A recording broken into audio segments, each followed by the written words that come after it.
Me voidaan virrata siinä meidän elämässä sen tilanteissa ja sen virtaamisen kautta ottaa vastaan asiat millaisena ne tulee. Ja se on aika hedelmällinen maaperä.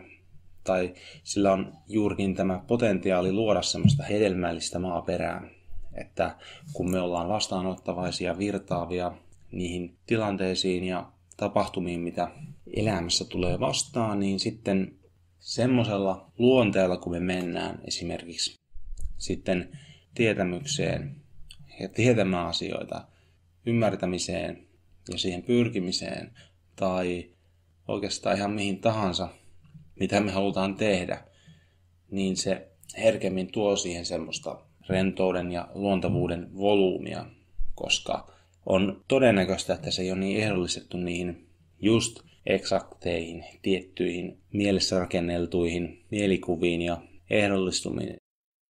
Että se luonne sitten voi palvella meitä hankalissakin tilanteissa, että saattaa olla, että kun semmoinen virtaavuuden ja vastaanottavuuden volyymi toimii tavallaan meidän taustalla, niin sitten monet haastavat ja vaikka vihaiseksi tai muilla tavoin poistolaltaan saavat tilanteet saattaa käyttäytyä toisin.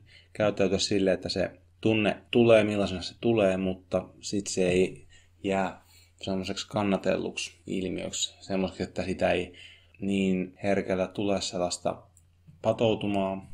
Se vähän niin kuin omapainoisesti käsittelee itse itseään sen oman täyden vastaanottamisen kautta. Ja sitten se voi lopulta jopa hälventää sitä tuntemusta ja jotkut epämukavuuden tuntemukset voi hälventyä vaikka kokonaankin.